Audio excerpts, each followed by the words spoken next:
But guess what? We got a lot to do. Gotta say hi to me. We go back a long way. She was 12, I was 30, but anyway. At White House Senior Living, our residents feel right at home. Our vibrant facility offers delightful activities and outings, round-the-clock professional care, and exquisite house-made meals. Well, I've been eating everything that's put in front of me. I've been eating all Italian foods, basically. And ice cream. And ice cream, chocolate chip ice cream. White House Senior Living, where residents feel like presidents.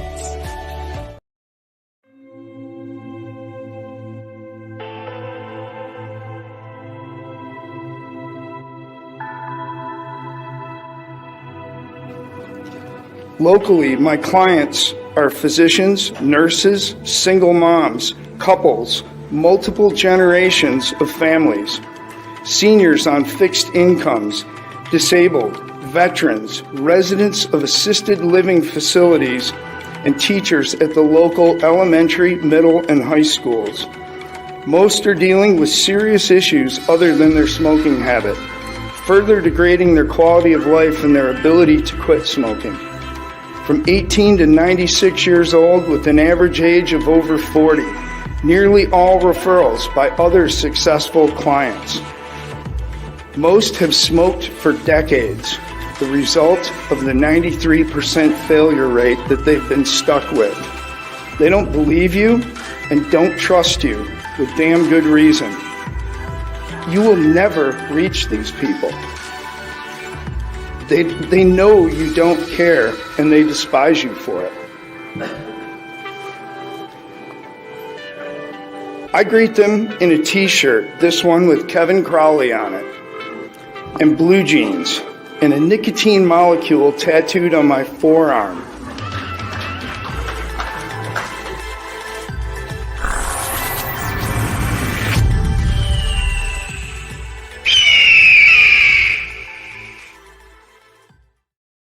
It's a trap. It actually is a trap. It's a trap.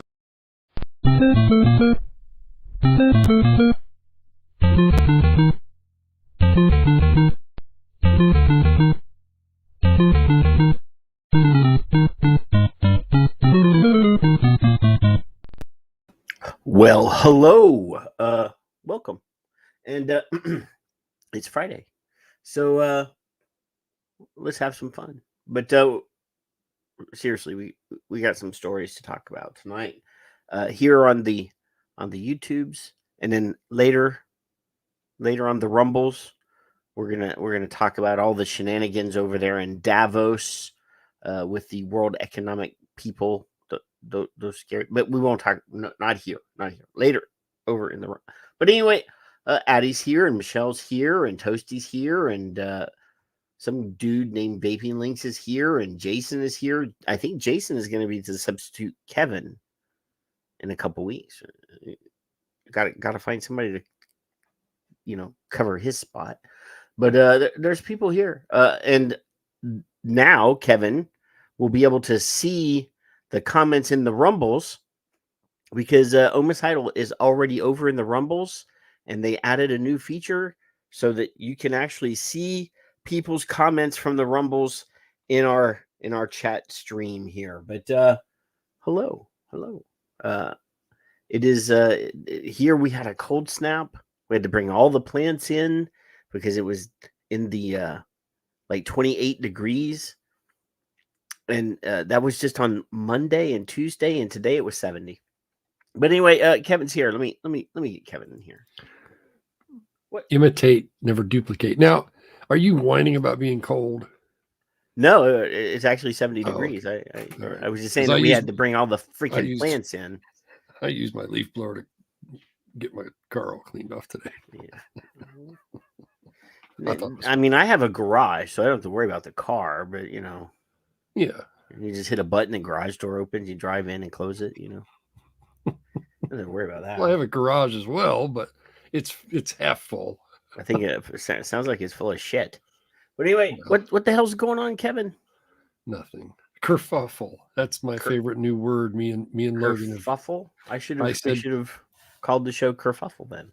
I said kerfuffle, and he kind of snickered, and he said kerfuffle, and Mamaw said kerfuckle, and he looked at her,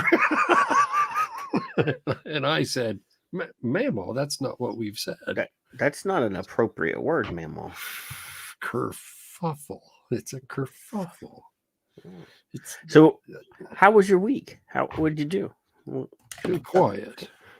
Quiet and uneventful, except for the friggin' snow. And I don't like snow, and nobody that knows me doesn't. I don't like fucking snow. Snow. I mean, at your age, cold weather really does, affect the joints and things. Kev. I don't have any joints anymore. Yeah. I gave that up a long time ago. Yeah.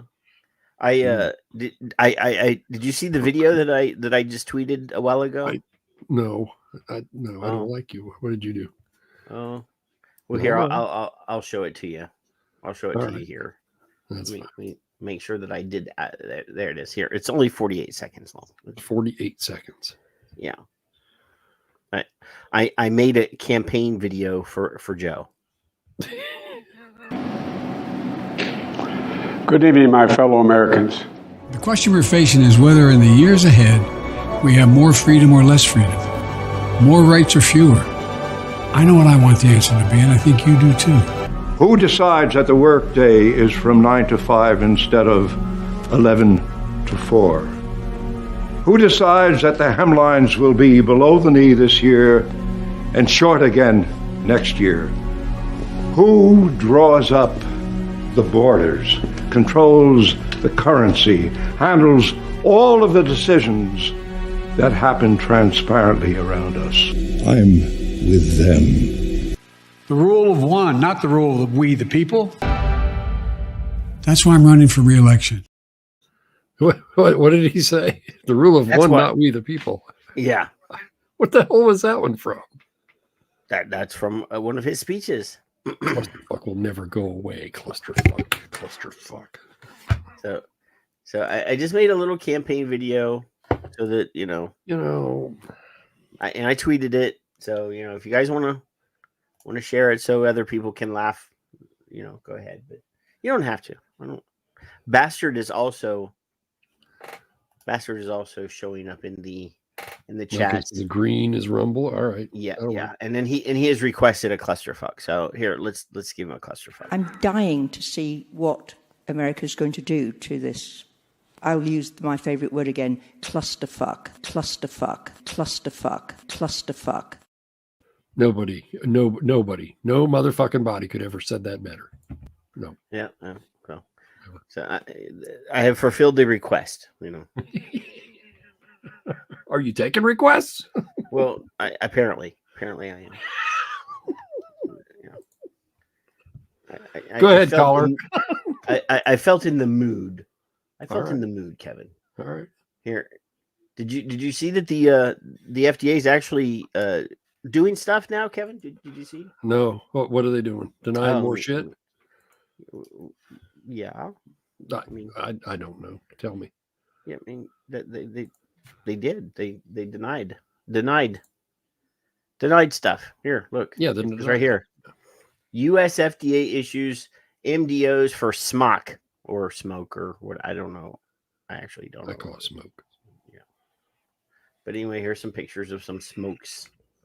So it says here the U.S. Food and Drug Administration issued marketing denial orders to Shenzhen IVPS Technology Company Limited for 22 SMOK vaping hardware products.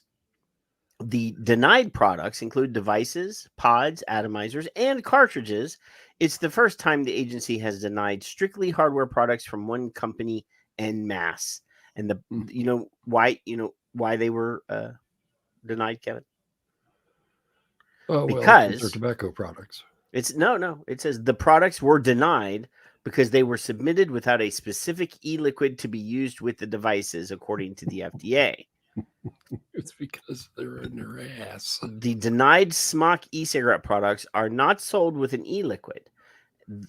So therefore, I mean, if there's no e-liquid with it at all, how? I mean, because you're if they were included with a liquid that wasn't a tobacco flavor, Kevin, Yeah.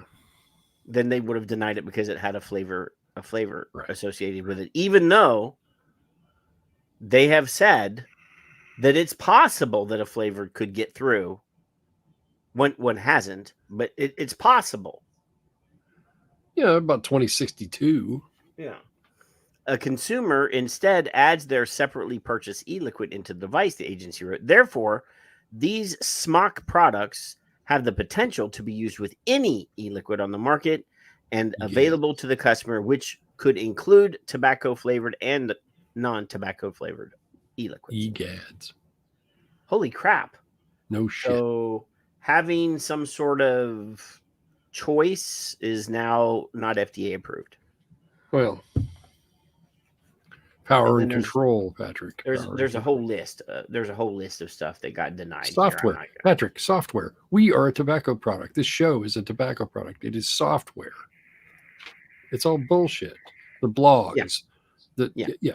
Fuck that. No, and Addie mentions in the chat room that they have appealed the MDOs, which yes, we know, which will be denied. After reviewing the company's PMTAs, the FDA determined that the applications lacked sufficient evidence to demonstrate that permitting the marketing of the products would be appropriate for the protection of public health, which is the standard legally required by the 2009 Family Smoking Prevention and Tobacco Control Act. More specifically, the applicant failed to provide sufficient data to characterize constituent delivery, product stability, and product abuse liability. Okay, so what they're saying, Kevin, specifically, not. I don't even want to go specifically because this is so unintelligent. That so since they didn't have an e-liquid to market with it, that they could then do the constituent delivery aspect, the product stability aspect, and again, the product abuse liability aspect of the required PMTA. Therefore, we're denying your product because you need to package this with an e-liquid so that we can deny it based on the e-liquid. That's right. Yeah. Them's the rules. That's all in the wording. Didn't you read the fucking thing? Yeah. So you're giving me a headache not even 10 minutes in. But I mean, did you see Victor out? Victor just showed up. Victor. So again, we have to deny you because you didn't put an e-liquid in there, but we would have denied the e-liquid anyway. But according to that decision last week, the FDA said we're going to, even doesn't matter what the court says, we're going to do what we want to do anyway, right? Well, for the protection of public health, and for those of you. Isn't that essentially what they said though in their response to the FDA, Kevin? We're going to deny them anyway. Yeah. For those who don't know, cigarettes are safe for the protection of public health because they're grandfathered in. So as long as you understand that, you'll be fine. But again, I failed to see. So if SMOK or SMOK, they have appealed. So they're appealing to the FDA. So if this Chinese company that's partially owned by the CCP decides to go to court about it, I mean, the argument's going to be, well, let's put an e-liquid in there. Yeah. And then the FDA is going to say, oh no, even if they put on the package, this is intentionally, intended only for this e-liquid. This is intended for decoration only. We intend our customers to only buy this e-liquid. That's right. But Jeffrey showed up too. You see that? Jeffrey. So anyway, science is a cornerstone in FDA's tobacco product review process, and CTP remains committed to evaluating applications based on a public health standard that considers the risks and benefits of the tobacco product to the population as a whole, said Brian King, Director of FDA Tobacco Product Center. It is the applicant's responsibility to provide sufficient scientific evidence to demonstrate that the marketing a new product is appropriate for the protection of public health. And in this case, the applicant failed to provide this evidence. So you're guilty until proven innocent. That's all. Yeah.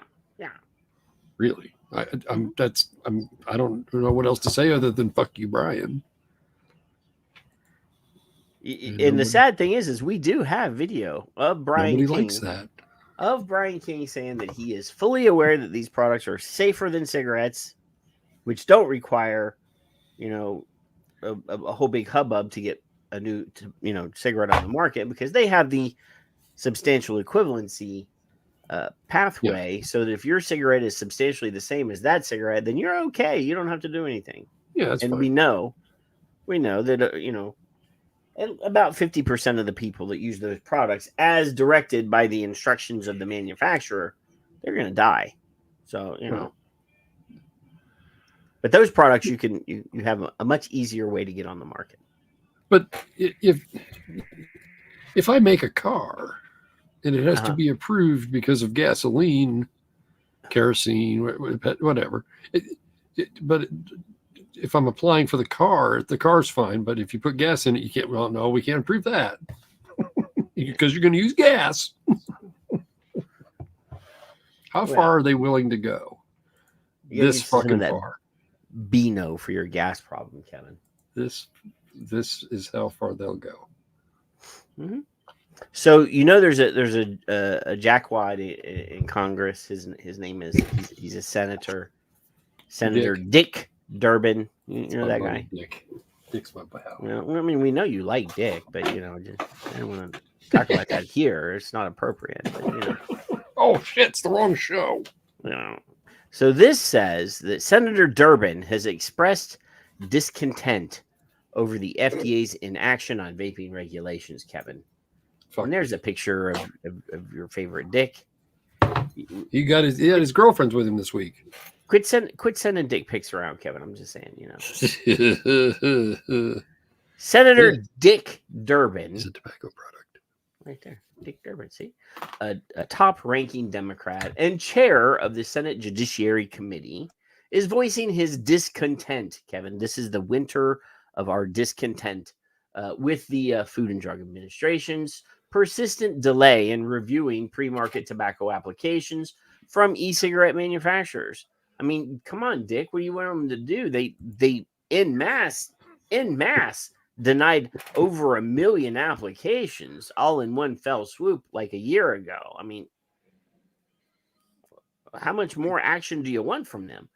Despite a court's order for the review to be concluded by September 2021, the FDA is now trailing a staggering 28 months behind schedule, Kevin. Tisk. Yeah. Let's see. I think I'm pretty sure that I have a video presentation of similar content to this story. So why would I read just play?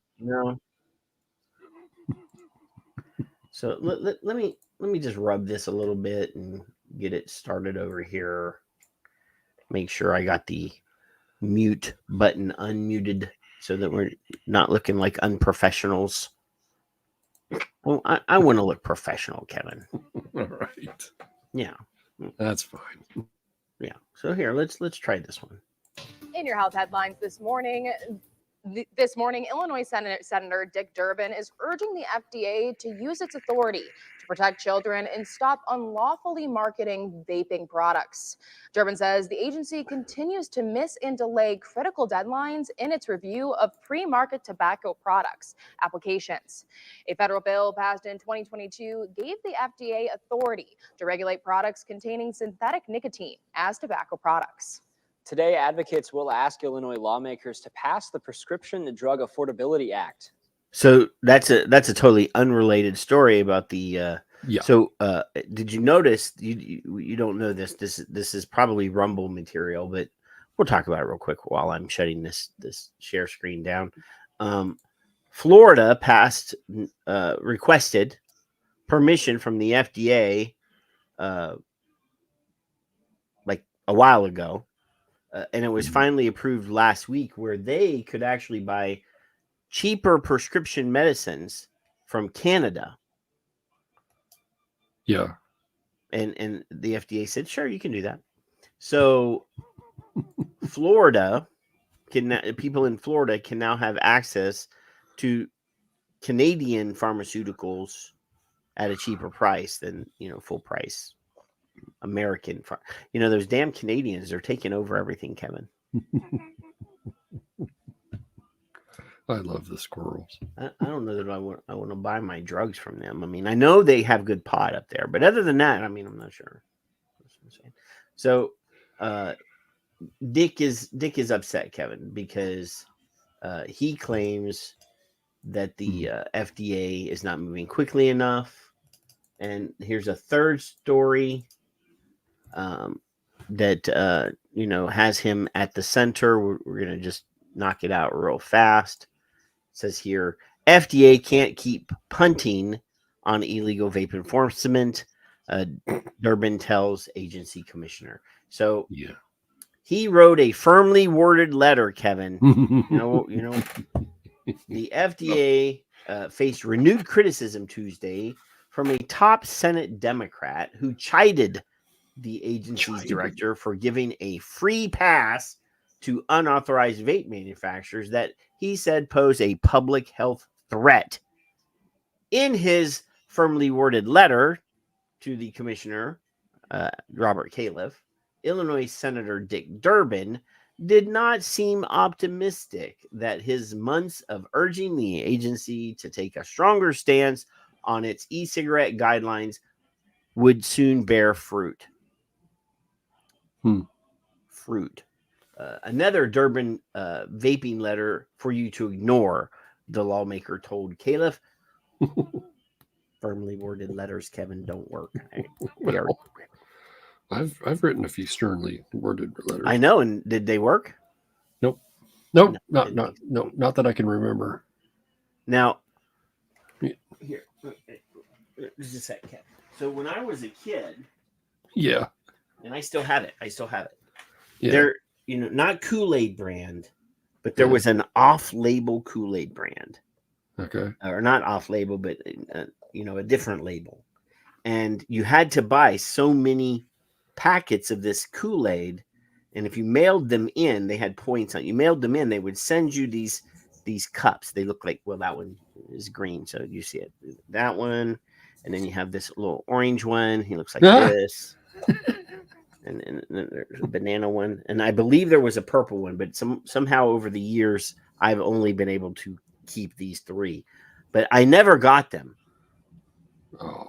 We never got them. So in 1976, my mother wrote a firmly worded letter to the Kool-Aid manufacturers, a multi-page firmly worded letter.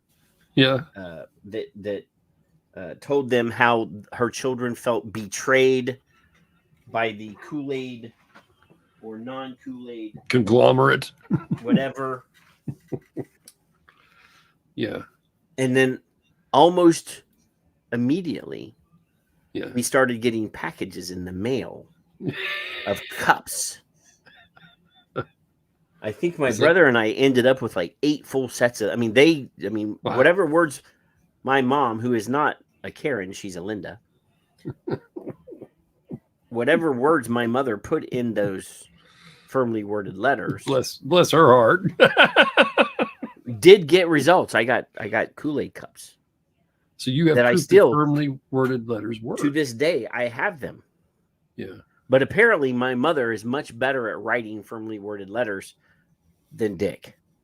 Well, why don't she call the fucking FDA and write to them? Have Linda do that for me, would you? I could say, hey, Mom, write a letter to the FDA calling them dumbasses, and that's right. That's right. That she is firmly worded, disappointed in them, and at how her child has had to suffer, and how Dick doesn't wear a rubber. That's right. That's for their they're assholes. Yeah. So it's not Durbin, our fault. It's the law, Yeah. Durbin, who chairs the Senate Judiciary Committee, has pressed the FDA to follow through on a review of pre-market tobacco product applications from vape manufacturers seeking federal approval to market their devices. The survey, which was supposed to have been completed in September of 2021, was mandated by the U.S. Court of the District of Maryland in a ruling which found that the agency had violated federal law by allowing vape sales from unauthorized companies. As of January, the FDA has 28 months behind the court-ordered deadline, Durbin said Tuesday. Well, guess what? They don't give a shit. They've denied firmly worded letters from the Department of Home or the Committee of Homeland Security to appear before them. They didn't show up for that. There's been multiple firmly worded letters from Ron Johnson has written letters. Johnson. Well, he's the Homeland. He was the chair of the Homeland Security. The other guy there. Bunches of guys. The children are doing something right. I forget his name.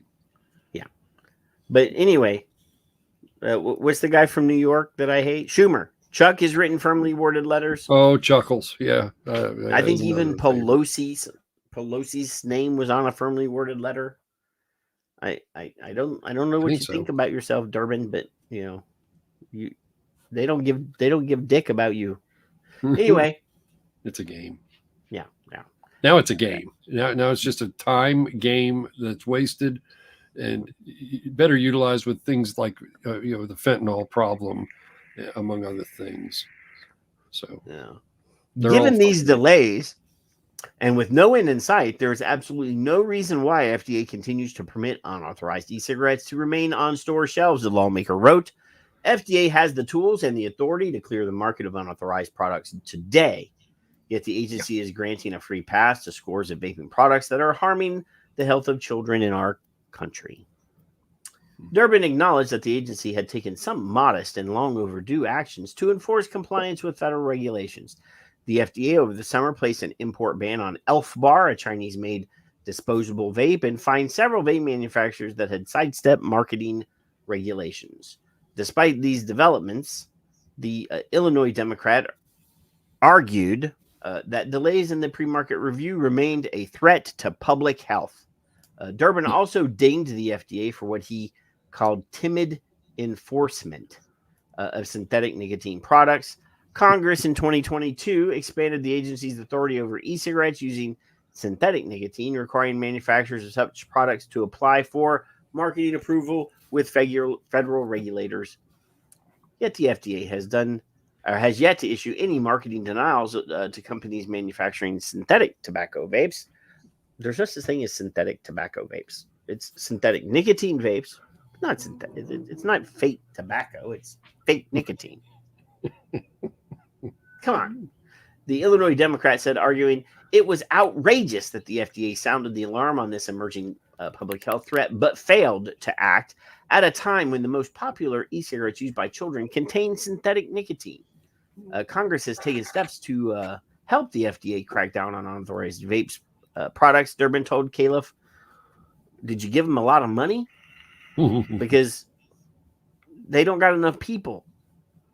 No. If you think that they can clear the market, they're going to have agents in every city and every state in the United States to go and shutter these vape shops and convenience stores. Yeah. It ain't going to happen. They don't have enough money. They have literally the CTP has 1,000 employees. Yes. Yeah. I mean, for the entire country. You expect them to be able to do that? Are you stupid? Yeah. I mean, not that I want them to do that, but I'm just saying, if this moron actually thinks that they can do it, it's not. Well, they will contract that out, Patrick. It's not physically possible. They have the money. They don't have the people. They don't even have the money. You don't think? No.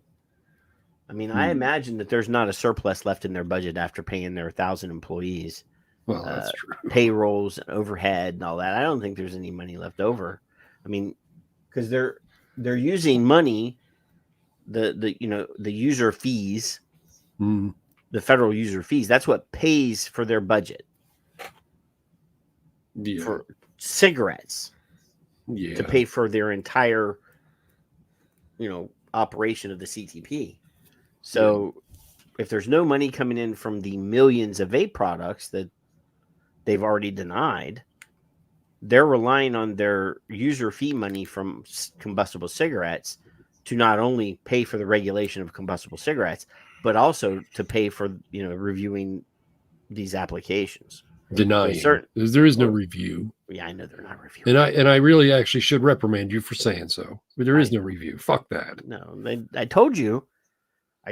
Keyword search. That's all they're doing. Keyword search. Is this in there? No, it's not in there. Okay, done. Next one. No. Yeah. And people told me I didn't know what the fuck I was talking about, Kevin, when I predicted that that's exactly what they were going to do. Mm-hmm. I don't want to hear you use the word review anymore from now on. Every time you say the word review, it's a demerit. I apologize. Well, how many demerits do I start out with?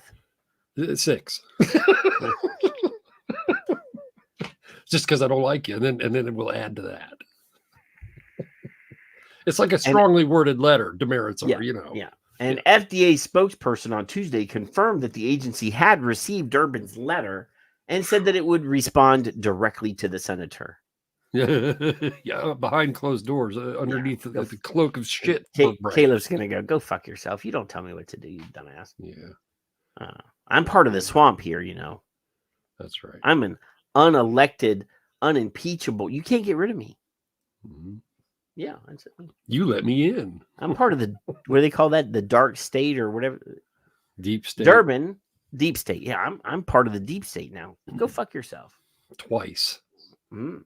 Durbin last pressed Caliph on his agency's enforcement of unauthorized vape sales in September with another firmly worded letter, telling the FDA director in a letter, told you, that his office had found that nearly 24 e-cigarette products available for purchase online lacked only 24, Kevin.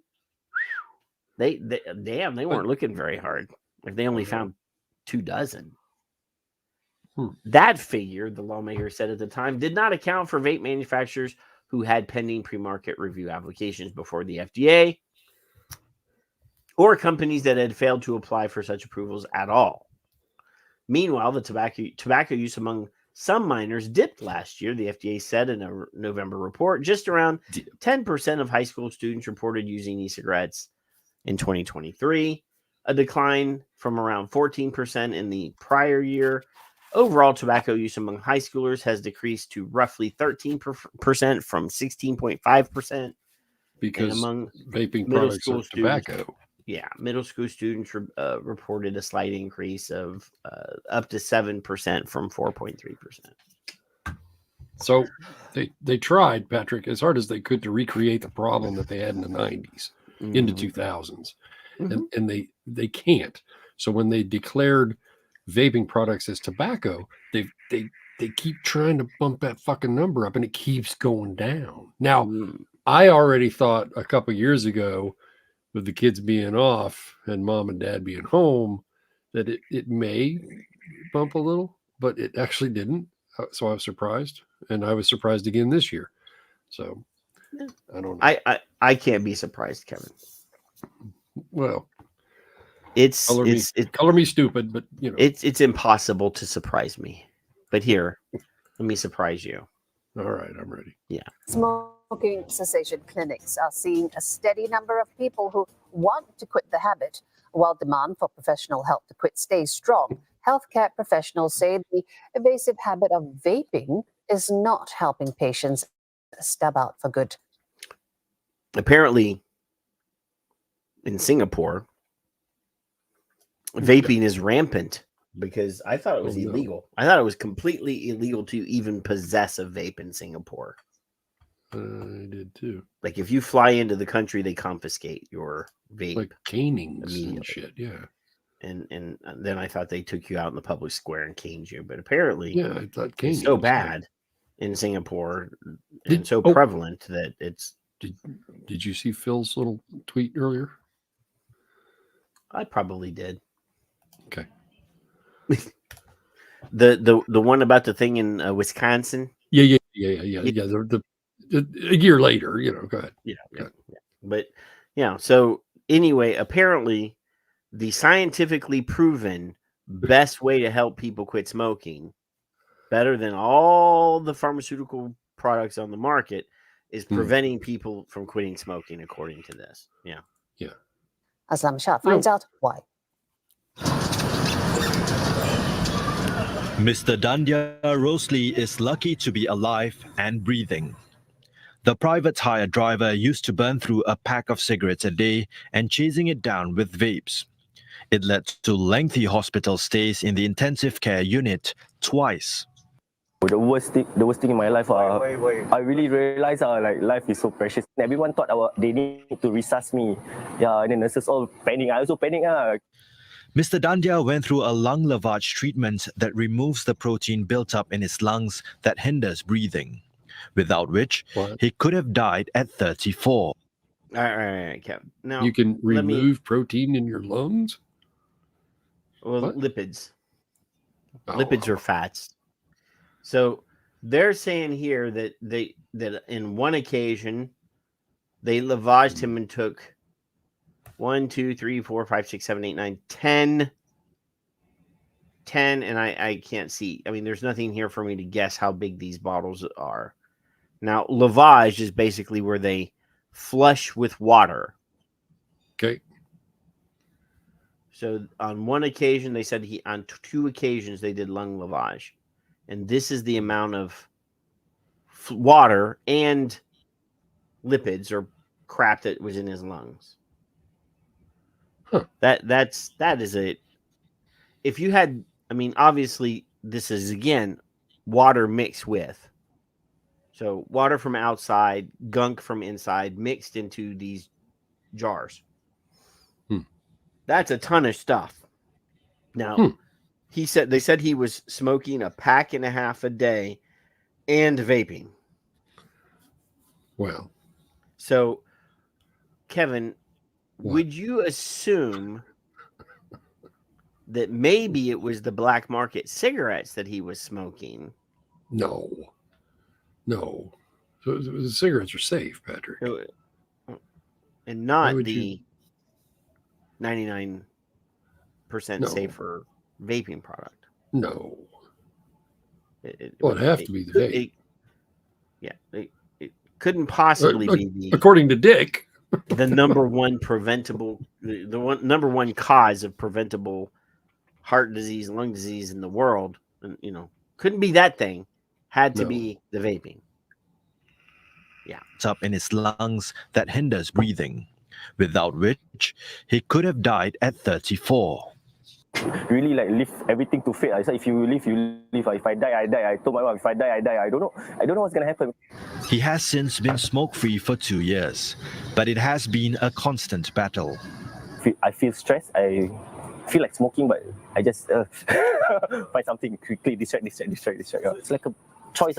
Like that moment in time, I have to really make that choice not to smoke. There are many like him. So one of the things that we try and figure out with you is your reason to quit. For patients who went through treatments for lung injuries caused by smoking, doctors could recommend a cessation program like this. Many here are aged between 40. All right, let's see if we can read some of this. All right, so it looks more like you got to be quit. like, well, there's better finances. Yeah. Then family like well-being. Cartoon. Yeah. Then there's social bonus. I mean, I can't read read the smaller print, but then over here, I quit because, and then there's music and money and I guess happy stuff here. Well, just happy. Well, Dick I can't let. Yeah. Like this. Many here are aged between 40 and 70. Oh, and then there's instructions on the screen over here on how to use nicotine gum. So, how to use. Chew until you start tasting a strong flavor of nicotine. What the hell's a strong flavor of nicotine? Oh, Patrick. Let the gum rest between your cheek and gums until the taste begins to fade, and then start chewing the gum again and repeat the routine for about 30 minutes. Yeah, okay. 70. The program plans out clear, customized milestones for each smoker. It may recommend nicotine replacement products to help them fight the urge. Wow, there's a Nicorette spray there, Kev. Oh, well. But pharmacists are finding it harder to assess a patient's level of nicotine addiction, especially if they're also vaping. Some would argue that the vaping itself might potentially be more addictive compared to cigarette smoke. Oh, so vaping is more addictive than cigarette smoke, Kevin. Well, it's all the nicotine. Because the amount of the nicotine content varies between the different vape devices, the cartridges inside. And in fact, the vape users can actually adjust the voltage to determine how much vapor they want to inhale as well. For others, their first step towards quitting is one into a pharmacy. Compared to hospitals, clients here tend to be younger and have yet to suffer a health scare. Family, health, and finance are their key motivations to step out. But prognosis can be tricky, as those who vape tend to hide the true extent of their habit. Where we try to promote the... See, I'm still confused though, Kevin, because this is Singapore. Yeah. And vaping is already illegal in Singapore. I thought it was. You can't get it. I have a couple statements to make after you're done. Are you telling me, Kevin, that if it's something that's prohibited, that people can still get it on some sort of like? According to Dick, yes, and it's all them damn kids. Black market. Yeah, I guess. I just didn't. I never thought that. Who'd have thunk it? I never would have. I mean, I know for a fact. I know for a fact that Mitch Zeller said that that it would never happen. You know, the clients tend to be evasive and they don't want. Let me ask you a dumbass question. Well, it's coming from you. Well, the chuckleheads are us. If you took that Nicorette fucking inhaler and you could dial that fucker in to what you wanted to have without having to tell them how many cigarettes you smoke a day because they have to know every goddamn thing in your life, then that would have worked probably for let's say 30% of the people that have been using it for 30 years. But no, here, take this. That's what you get. Fuck you. We don't care. Well, again, Kevin, the Nicorette spray, it's just like a liquid, that is aerosolized through a pump, and it doesn't mimic the hand to mouth ritual that most smokers find that habitual, So it's not really the nicotine. Okay. All right. Let's just check. Well, it's not only the nicotine. Want to share so much, especially because it's illegal. For session. Okay. So she did just acknowledge that it was illegal. All right. Start to stop, will you? So that goes back to my last point of contention. So prohibition, making something completely illegal, Kevin, does not actually remove that product from the marketplace. It just goes to a more dangerous and illicit marketplace. Are you insinuating that Zippy could have got a tainted product? And it is possibly quite possible that he wasn't vaping nicotine. Who'd have thunk that? Or that he was vaping some sort of black market underground. Well, Mallory said quality vaping product. Yeah, well, of some type. Just add a little Clorox in there. They won't know. Yeah, it's all right. Mix in somebody's bathroom in a tub, just saying. Options here could cost about $60. There are several nicotine replacement products available off the shelf to help. All right, Kev. All right. Let's see.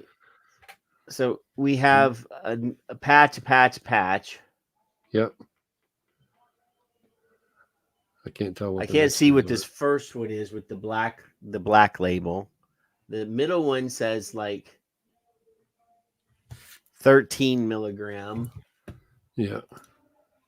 And the one with the white 10, maybe. I think it says possibly 10. Yeah.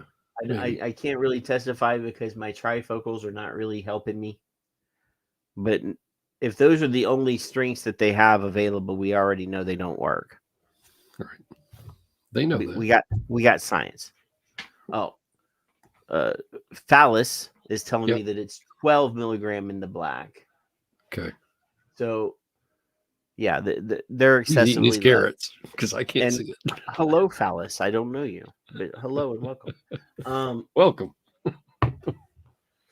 We already know that the science on patches is fairly clear. Yeah. They only work if they're like 42 milligram. Well, see, here's what happens. Paul, you just go back and ask Paul. The tobacco company said, they said, what you want nicotine for what? For patches and gums? Well, we're going to give you some, but you're going to limit the strength. Don't fuck around. This is what you're going to do because it ain't going to work. And it's really not the case. And fuck off. Here's your nicotine. Yeah, I mean, if you take that 10 milligram patch with the black label there that Phallus, or 12 milligram that Phallus is telling me, and you put 4 of those on. Yeah. You're going to be poor because they're not cheap. You're going to be poor. You might get a headache. Some of you. That might be the appropriate level for nicotine for a heavy steady 2-pack a day smoker. Yeah. So, yeah, that's why they don't sell them that way, because they want you to buy more patches. Or fail. But again, whichever. They do, like I said, scientifically, the patch does have the possibility of working. It does. Yep. But again, one ain't gonna do it for the average smoker. Just not working. The heavy smoker, hell's no. Not at what the options that they give you. Plus, they don't taste very good if you try to lick them. So. Help those who want to quit. Having advised smokers for over a decade, Ms. Yu has tweaked her program to tackle vaping as well. Health professionals tell CNE at least half of their clients manage to quit within 3 months of their journey. So half of their clients quit within 3 months, but then before the 12-month mark, they're already back to smoking. Long-term cessation, it's not happening. The studies, or they just say they quit. Do not rule that out. Right. Just to keep the assholes off their backs, maybe. I don't know, but they add that while many smokers don't succeed at the first attempt at quitting, professional help could boost their chances. So, never quit quitting. I thought that might just never quit. That might rile you up just a smidge, Kevin. But you didn't. Try you some really coloring, didn't get the bird watching. Yeah. Bird watching really helps, Kevin. Deep breathing and watching birds. Yeah, that really helps people. Yeah. So, have you been paying attention to what's been going on in the social medias about Harvard University, Kevin? Well, yeah, I did. So a couple weeks ago, the president, or presidents actually, three prestigious university presidents appeared in front of Congress, and not a single one of them could answer a simple question. It doesn't matter. I mean, yes, I mean it was about hate speech and against Jews, which has nothing to do with what we're talking about. But Not only that, but then the president of Harvard, it was found out, had done a substantial, a large amount of borrowing other people's writings. And Is it borrowing now? And that's one demerit, right? Passing them off as her own. No. A little bit of plagiarism in her doctoral thesis. And several other things that she had published after getting her thesis. She had borrowed verbatim, borrowed whole sections of other people's writings. So a while ago, Harvard Health published a very unscientific document about popcorn lung, Kevin. Popcorn. Yeah. Hey, by the way, happy Popcorn Day. Today's Popcorn Day. I should have had some popcorn. But anyway, it says here, Harvard Health stands by misleading article on vaping and popcorn lung. And this is brought to us by our friends over at Filter Mag. And I thanked her on Twitter for doing what she does. Like Kiran Sidhu? Korean, yep, I did. And she said, thank you very much, or to that effect. And I hope all of you do. And there's a red warning flag on the beach, Kevin. Yeah. Objections to an article published by Harvard Health saw a tweet taken down and a review conducted. But the article, with which misleadingly links a nicotine vapor or vapes to popcorn lung and Valley, remains online. The article titled Popcorn Lung, What is it and who is at risk, originally published on December 21st by Harvard Health, the Consumer Health Information Division of Harvard University's Medical School. The Harvard Health X account, which has 2.5 million followers, soon tweeted it out, quoting a line from the piece that says, experts say it's possible that e-cigarettes and vaping can cause popcorn lung. Now, is that in itself not factually correct? Is that all not in the wording? I mean, if you think about it, Kevin, technically, no. It is not factually incorrect. It's possible. Theoretically. Well, sure. Theoretically, it could do those things. Well, if I stuck my hand up Dick Durbin's ass, I could probably make him talk. It's possible. That would be uncomfortable. Is it possible? Likely, no, but possible. It's possible. It would be rather uncomfortable. Is all I'm saying. And then he may be impacted back there and cause all sorts of uncomfortable situations, and then your hand is going to be I'd probably get a hand cramp. That'd be annoying. Bio bag, and have to go and Just saying, is it possible? Yeah, sure. Factually, it's not 100% incorrect, Kevin. True. I'll agree with you. It's not unnecessarily wrong. But since it's very misleading.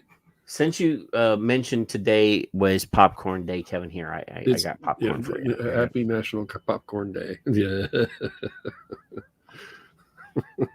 That's what the kids look like when they don't have their nicotine, right there. I got a disturbing picture of popcorn for you. Just there you go. Exactly. May, could, might, possibly. May, could, might. Here, I actually unshared it. Give me. Can't believe I unshared that. Here, let me reshare it. So anyway, tobacco harm reduction advocates reacted, and the tweet received a community note on the platform based on readers' concerns over misinformation. The tweet, as Gregory Connolly, Director of Legislative and External Affairs for the American Vapor Manufacturers Association, or whatever you want to call it, AVM, noted on December 26th, and then it was deleted.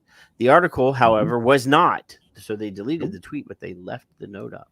Though a note since added suggests that it was reviewed by a senior faculty editor on January the 2nd. Neil Benowitz, emeritus professor of medicine at the University of California, San Francisco.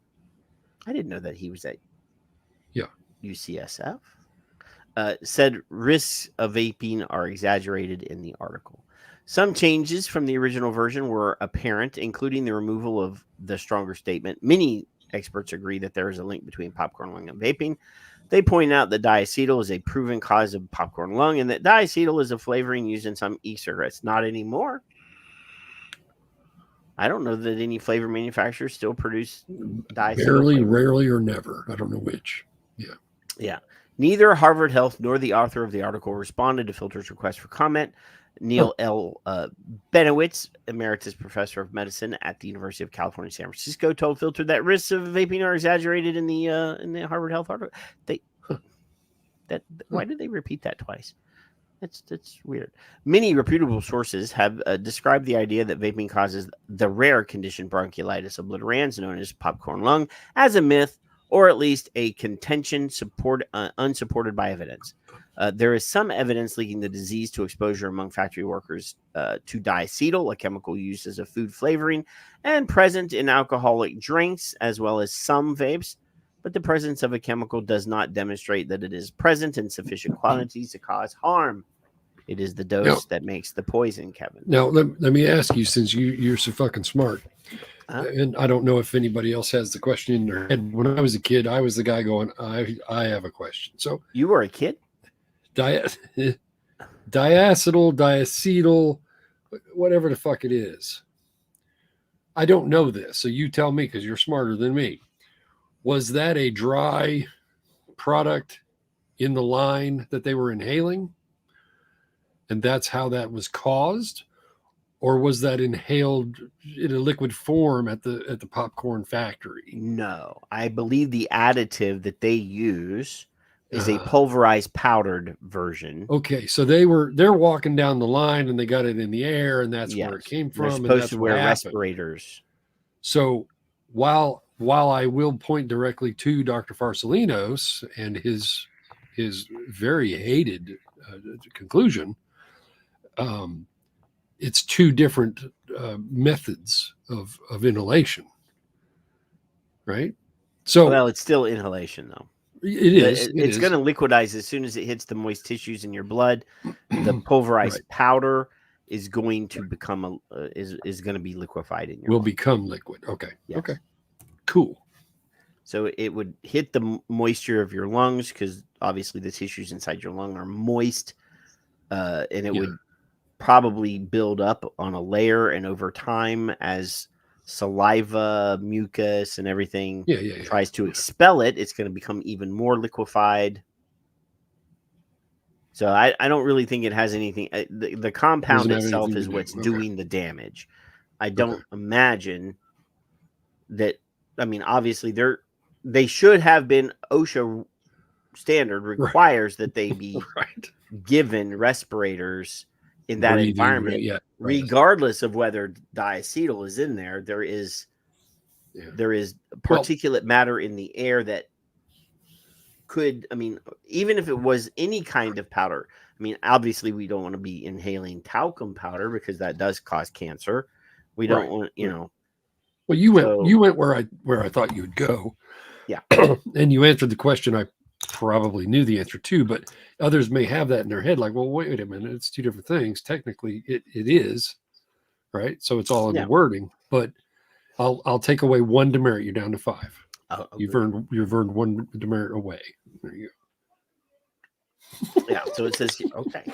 The changes to the Harvard Health article included describing diacetyl as found in some flavored e-cigarettes when it previously read many. At one time, diacetyl was commonly found in e-liquids, Dr. Benowitz said. This is not the case now, particularly with the new e-cigarettes that are produced by large corporations. In the UK, diacetyl has been banned as an ingredient in e-liquids. Furthermore, there is a higher level of diacetyl in cigarette smoke compared to that found in some of the older e-cigarette emissions. Benowitz added, smoking, he said, causes many severe lung diseases, but popcorn lung is not one of them. On this question, Action on Smoking and Health, a leading British charity, has made a similar point. The idea that vaping can cause popcorn lung is frequently repeated But although cigarette smokers are exposed to over 10 times as much diacetyl as people who vape, smoking has not been shown to cause popcorn lung. The Cancer Research UK and the UK's National Health Service also say that the idea of popcorn lung being caused by vaping is a myth. The persistence of the idea has prompted several health bodies, including Health Canada, the New Zealand Ministry of Health, and the UK Health Services Agency, to clarify that no evidence exists that there is a link. Noted Michelle Minton in a 2023 debunking article for the Reason Foundation. Harvard Health article states that the American Lung Association has called popcorn lung a dangerous risk of flavored e-cigarettes. The American Lung Association also receives Bloomberg funding and is known for its anti-vaping stance and has been accused of spreading misinformation on the subject. The organization did not respond to Filter's request for comment. The article does acknowledge the role of vitamin E acetate in the valley, but fails to make the nicotine/THC distinction clear. Yeah. So, yeah. Now, Phallus is over here, and Phallus says recreational drugs are also mixed into e-liquids for sale on black market and are high profit and easy to hide. But the problem is most, not all, most recreational drugs cannot chemically be mixed properly with e-liquid. And if you're buying a water-based chemistry e-liquid, which is all nicotine e-liquids, they cannot dissolve properly in a water soluble mixture. So things like THC have to be mixed in an oil-based chemistry, or a wax-based chemistry, which is only for THC vaping. They cannot be mixed and matched. CBD, on the other hand, can to some level of success. But it's still, if you're going to do THC or CBD, the most efficient pathway for that is to light it on fire and inhale. I mean, or a gummy. I understand that the gummies are potent, very potent. I mean, that's what I hear. I mean, I live in Texas; they're not legal here, but from what I understand, cannot happen. Just, I work in healthcare, so even if they were legal, I still couldn't use them. In addition, the Harvard Health article continues with language added in the revision. Thousands of cases of e-cigarette or vaping associated lung injury were reported in 2019-2020. The potential fatal condition includes bronchiolitis, the inflammatory lung disease that occurs in No.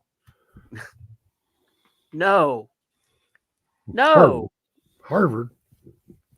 Even their correction is a lie. Even their correction is BS.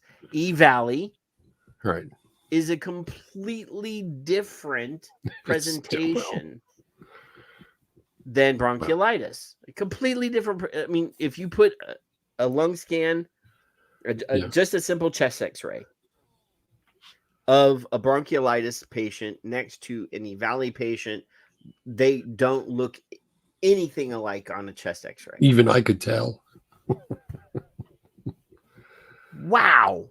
And I didn't go to Harvard. I went to Tulane. I know. Yeah, I mean, Ivy League is, these are supposed to be the gold standard, Kevin. The epitome of stupidity now. But diagnostically, they're completely different. Did you see Paul says he likes to look at chests? A problem here in the context of an article about popcorn lung and e-cigarettes is the implicit conflation of nicotine vaping with other forms of vaping. The Valley epidemic was due to heated vitamin E acetate, which generated a potent lung toxin, Benowitz said. Some case reports of lung injury from nicotine vaping have appeared, but in many cases, causation has not been proven. Instead, as the CDC belatedly acknowledged, the overwhelming majority of lung injuries were among people who used unregulated THC vaping products, black market illicit THC products cut with vitamin E acetate, which caused lipid buildup in the lungs, which would give you a lipoid pneumonia, and which would get worse. And anyway, yeah, totally different presentation. Researchers have linked vitamin E acetate to synthetic form vitamin E found in some THC containing vaping products. And again, not legal THC vaping products, not legal ones. These were all illicit, black market, mostly sold in states where THC vaping is not legal. Right. And most of the reason why they can't say 100% of the cases was because little liars that got caught didn't want to admit that they were vaping an illegal product because their parents would have beaten their ass. And then I got to always add in that Jerry didn't want to, do any clandestine work or anything. Yes, the Surgeon General, when I asked him why he didn't suggest to clinicians that they, I see Mike is that they perform substance tests on these supposed nicotine vapors to see if they had THC in their system. He said, "How no. dare you? How dare you?" Bastard. He clutched his pearls and said, "How dare you ask me to ask clinicians to do something like that? Because if those doctors went and told their patients that they were going to substance test them, that would create an environment of distrust between doctor and patient." Yeah. And again, not to belabor this point, but we know for a fact that the Surgeon General was aware of this threat weeks before the first person got sick. Oh, yeah. Yeah, we have evidence. We have evidence. And was still lying about it in November. Yes. Yes. Yeah. And I would claim responsibility of breaking that story weeks in advance, but I was just stealing the article from a pot magazine who knew it was going to happen also before it actually happened. Yes. Leafly was, Leafy. Instrumental. Leafy? I don't know. I think it's Leafy. Anyway, that pot magazine, they broke the story. They said this product is going to cause people to get sick and die. And they were right. They were right. Anyway, the Harvard Health article also acknowledges the role of vitamin E acetate, but fails to make the nicotine/THC distinction clear, perpetuating the confusion that's led tobacco control experts to urge that EVALI be renamed. And yeah, I mean, it should not be e-cigarette. The word e-cigarette refers only to nicotine vapes. Other vapes can be called other, some sort of, I mean, we don't own the patent on the word vapes, but the word cigarette sort of implies that it is a nicotine product versus, you could call it electronic toking. You can call it whatever. Penis. No, I'm talking about. I don't. Why? I know, Kevin, that you are secretly, personal electronic nicotine inhalant. But we're not talking about an alternate word for e-cigarette. We're talking about alternate words for THC and other vaping products. This whole stupid idea that was circling around years ago, after the vaping products or e-cigarettes had been on the market for a decade, that we suddenly should change the name. That was an asinine, dumb, retarded just plan. Penis is the only way to do it. That's it. Again, Kevin, I think you have like some sort of weird cock fetish. I mean, you just keep bringing it up. And then Phallus is in the room. So, Oh, I'm just wondering what the hell's going on with you over there, man. Anyway, when Harvard Health spreads misinformation about a rare condition that's never been seen in people who vape, it becomes a dangerous message that can reach millions. Widespread misconceptions about vaping have very real consequences. They damage public health by deterring people from switching to e-cigarettes to vastly safer nicotine, or from cigarettes to vastly safer nicotine vapes. A critical comparison that's absent from the Harvard Health article. And here's a quote from Philip Kirschberg, who we know, and he's one of our Twitter bros.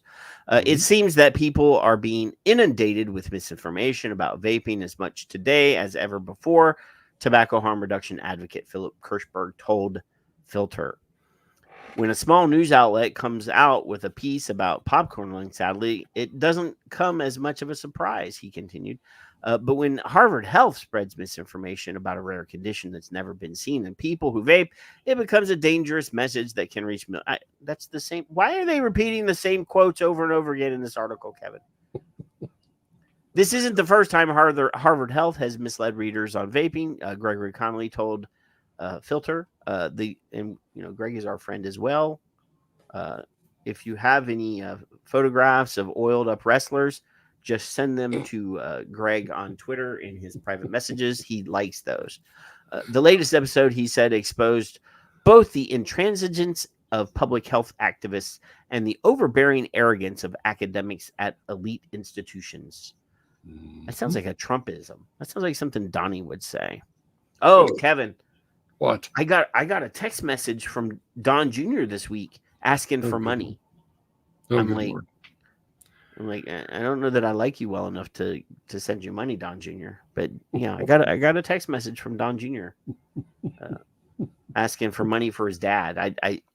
I thought Trump was a billionaire, like mega rich billionaire, Kevin. But why are they sending text messages to me asking for money? Is what I want to know. I don't know.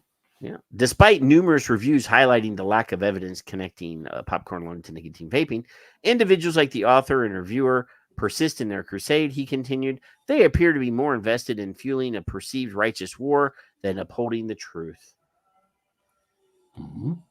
Yeah. That's good stuff, Greg. Every once in a while, Greg actually sounds like passionate.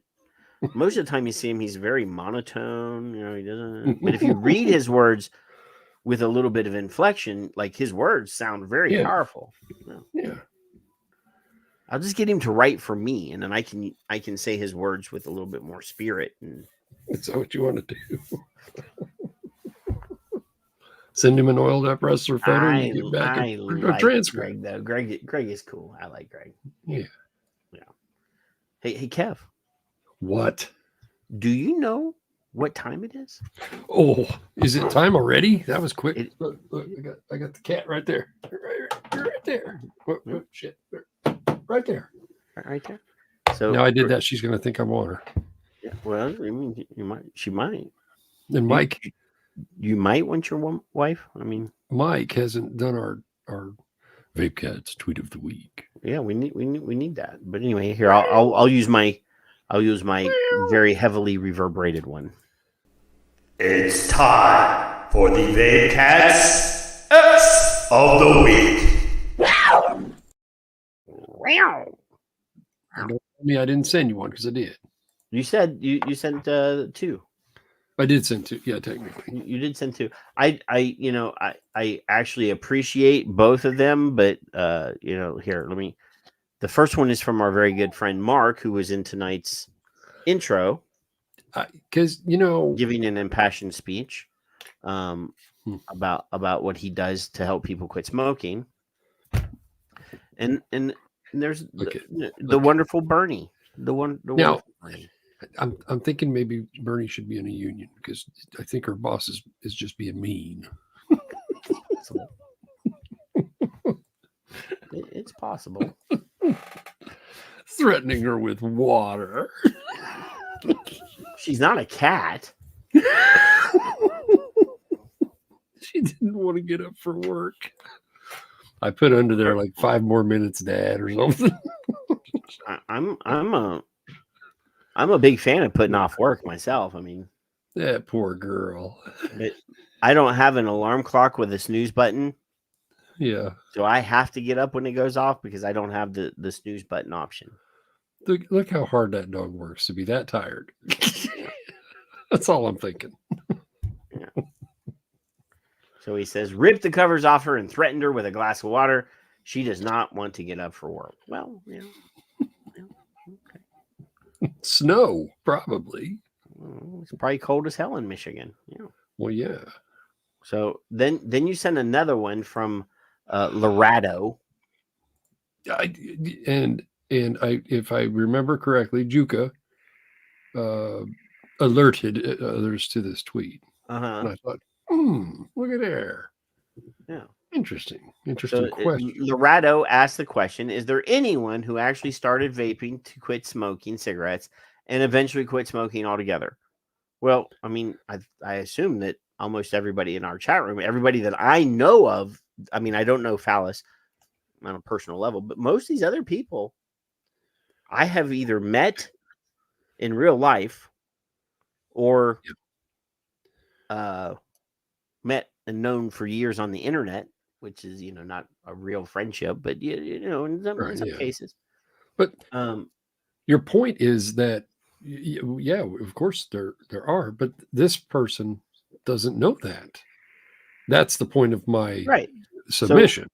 So our very good friend Richard, who's been on this show, says, I started vaping in 2008 with no intention to stop smoking, just vaping where I couldn't smoke. By early 2009, I discovered I had accidentally stopped smoking. I discovered it by only having money I had budgeted unspent. The tobacco is quite expensive. So it was apparent. And then Spicy Noodles, who I don't know, but I see quite a lot on Twitter. I don't know who Harm Reduced is. Good people. Oh, it might be Panther Noster. Yeah. Which, if that is the case, I have met him. Yeah. Have you? Okay. On a Skype with Charlie. Gotcha. Anyway, I smoked for 44 years and no method helped me quit. I kept falling off the wagon. I discovered vaping in 2019 and switched the same day. Since then, I have not touched or smoked a cigarette again. Mm-hmm. And then Lebo says, I know someone who's in the process of quitting. He stopped smoking cigarettes and started vaping at the beginning of the year. He's doing just fine so far. And Loretto asked the beginning of 2023. And I assume that the guy just did it in 2024. And then Bussy here. Bussy says, I also like to know, because vaping is the worst of the two. I mean, they are both really terrible, saying this is someone who's trying to quit ciggies, but vaping, So there's significant number of responses there.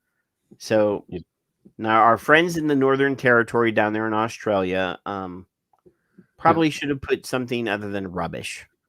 I mean, yeah, well. Just saying, we need to educate these people in a much nicer way than saying rubbish. And then, here's your best bet. 4 milligram Nicorette gum. Yeah, that's going to work. Transition from vaping 40 smokes a day, then switched to vaping 3 years ago. No smokers, cough, and way fitter and healthier than when I was a smoker. So there are some people in here that are adding their testimonials, even though there's some idiots in. I don't want to call our friends, in harm reduction in the Northern Territories idiots, but rubbish is not an appropriate response. Well, to them it is, though. Yeah. So yeah, but I mean, this is not how you convert people, Kevin. Right, but cockwomble is something that somebody might say in Australia, or we wouldn't say it here. That's all. But I say that to you all the time when you're not looking. I know. I like the womble. Yeah. So today, Kevin, normally I reach really far outside of our circles for awesome hosts.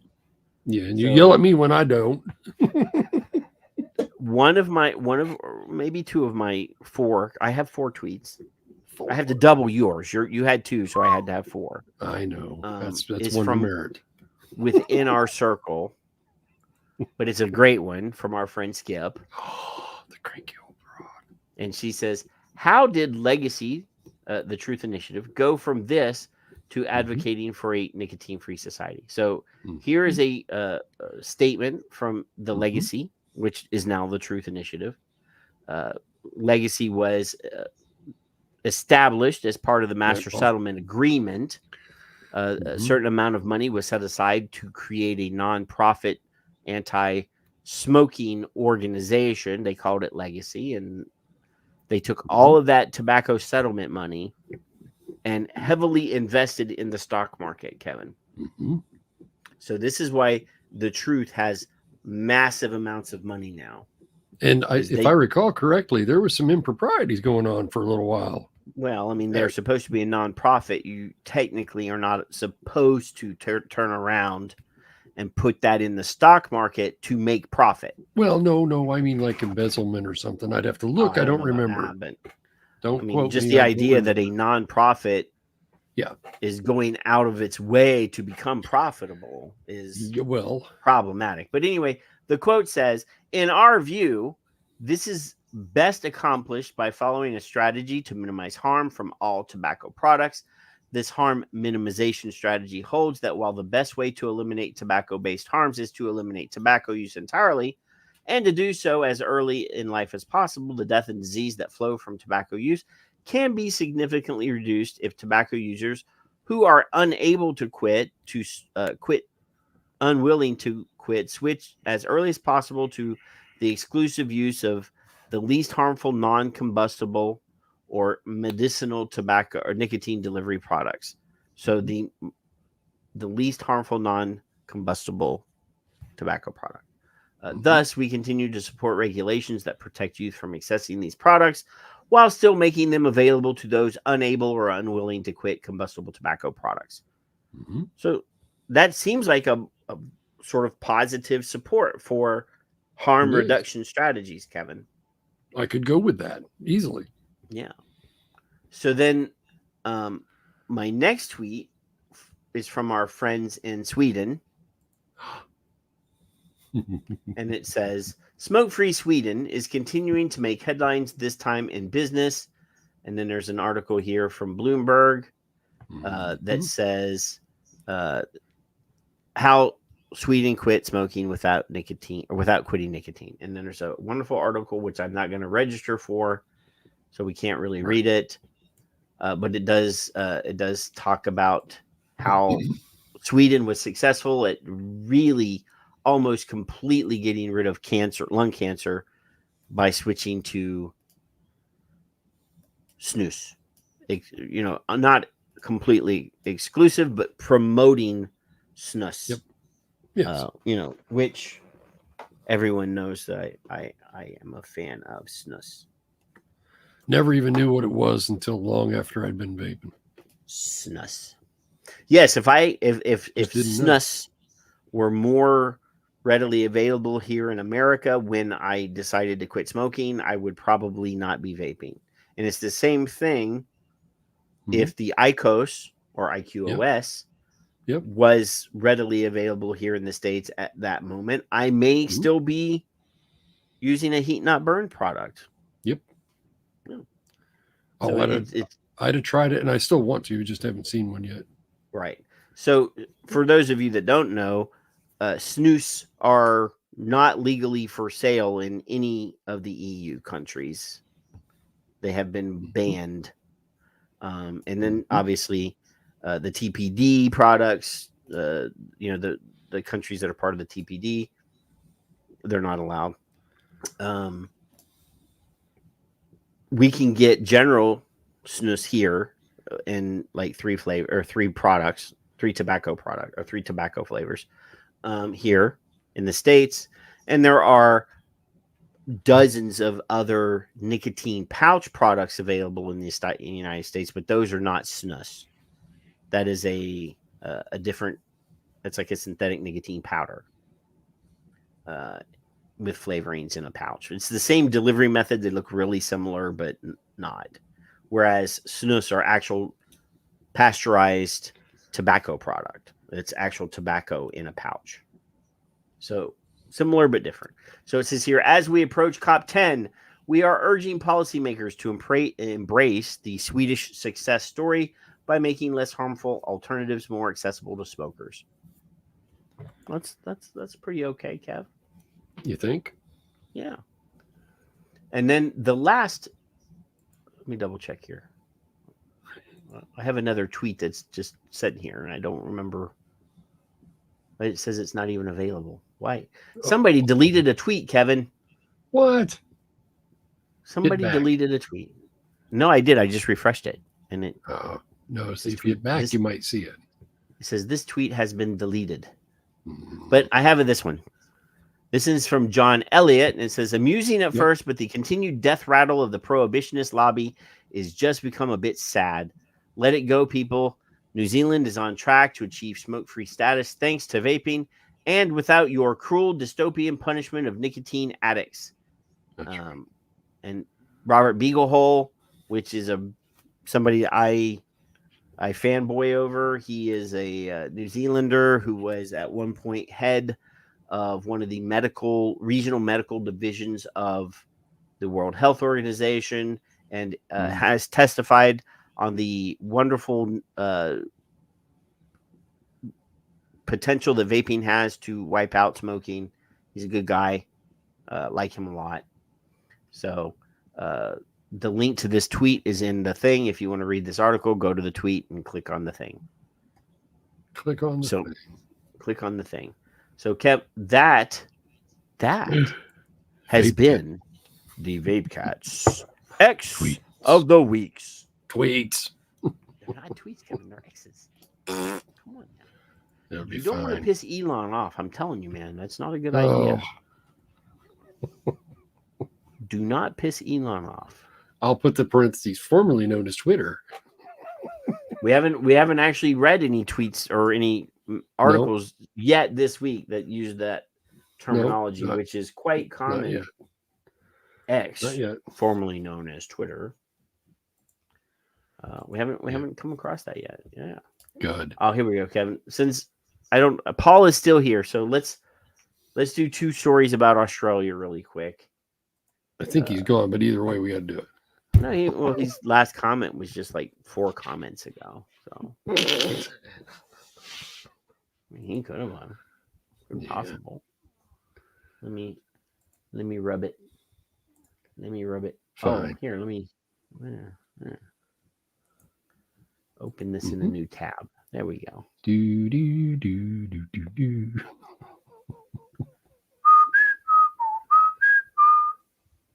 Let me make it bigger. Let me turn the sound on.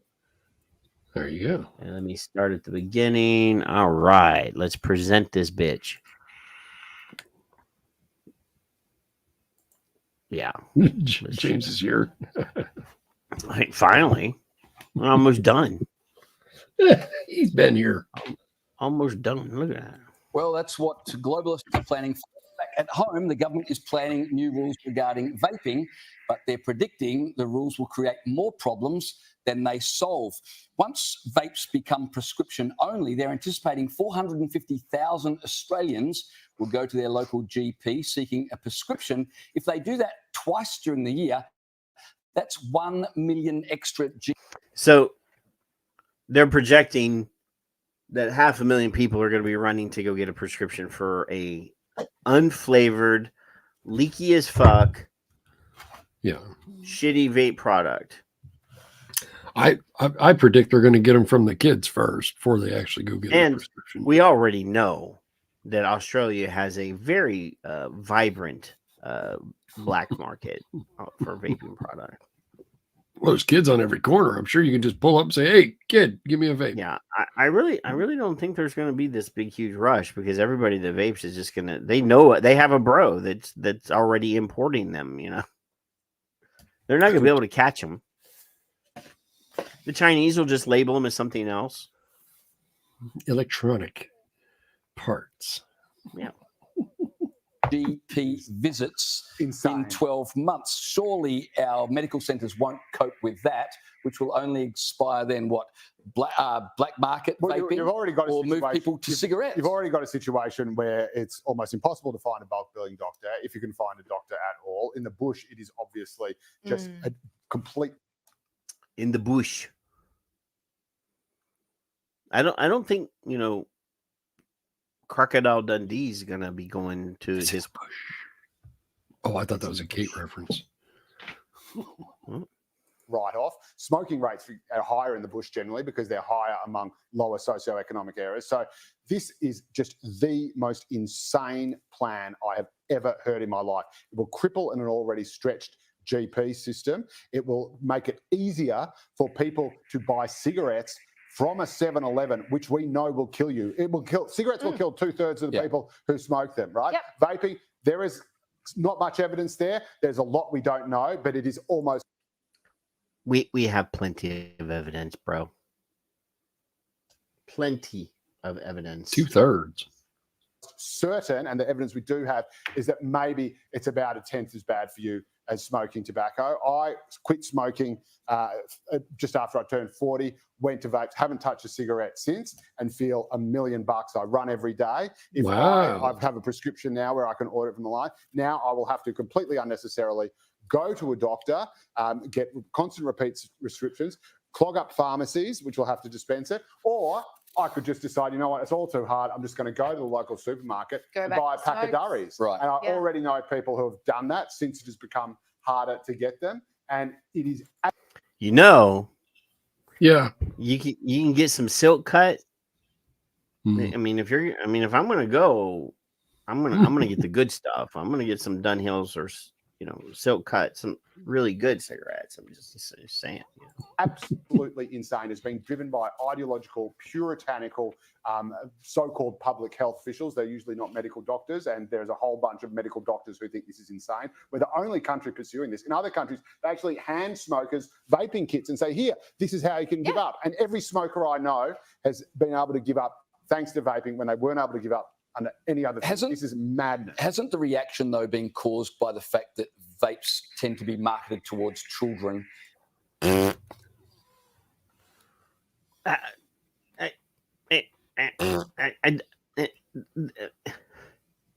Nobody is marketing. Here, let me make myself bigger. Yes, well, technically, the nonprofits are. Nobody is marketing these products to children. They are packaging these products just like any other consumer product in a visually appealing package. Oh, grown-ups like things that have color, packaging. The packaging looks nice. I mean, they blame Juul forever. Juul came in a fucking white box with the word Juul in black letters and a small colored square. Yeah. So if Juul was the biggest culprit of marketing to kids in their plain white package with the word Juul on it and a little colored square, what the fuck is not considered marketing to kids? So we know, I don't have anything here in front of me. We know that the American rules are now coming out and saying that if you have a picture of an apple on your apple flavored e-liquid, that's marketing to children. But if I have an apple on my phone, I don't want to eat it. Never mind. Right. So, I don't know why anybody with the right mind would want an Apple phone, to tell you the truth. Well, I don't have one, but that just is. Those are from slightly retarded people, but that's two demerits because somebody in the audience probably has an Apple. And I just called them retarded. Yeah, well, I'll see. Which is not a real word, Kevin. I just made it up. Stop it. It sounds like something, but kerfuffle isn't a real word either. But there you go. Well, but your grandson made it into a much better word. No, or no, it was your wife. Your wife made it into a much better word. She did it accidentally, and he was cute. See, look, see, Jeffrey's look. See, yeah, stop insulting Jeffrey. Jeffrey's admitted it. See, now because it's Jeffrey, you get an extra demerit. Now you're up to 9. Oh, that's all right. Oh, Matt, see. I'm calling them all out tonight. See? And meaty bites in the Rumble. I'm glad that somebody's taking advantage of the chat room in Rumble now that we can actually see the comments in Rumble on StreamYard. But now look who thank you're you, pissing StreamYard. off. You're just pissing off people. Stop it. I know. I'm so good at it. Wait till we get to the Rumble, Kevin. That's it. When we 10 start- demerits. There's gonna be some shit going on. Cluster fuffle. Yeah, that's it. That's right. And so people have reacted to that. And so that's what the government is really trying to curtail. I genuinely don't know what they're talking about when they talk about marketing to Uh-oh. children. I haven't seen any marketing for vapes. Not anywhere. Where is this marketing? What? No, Where is the flavors flavors? and all Where are that the kind of ads on the TV? What? Just because they're yummy flavors? Yeah. But that's not marketed anywhere. Well, if you because- go anywhere to purchase a vape, they're exactly like smokes. There are no pictures. You've got to walk up to a counter and ask them, do you have vapes? Show And ID. they will size up the person and be like, is this a 12-year-old asking me or someone Ding. obviously above? No, I was gonna make a comment a while ago about how pleasing she was to the eyes, which would Yeah. have been inappropriate, but she is Yeah. very pleasing to the brain, Kevin.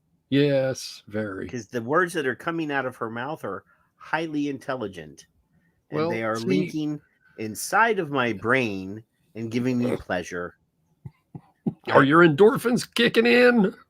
I'm having one of those what do they call it, dopamine hit right now. Are you getting a kerfuffle?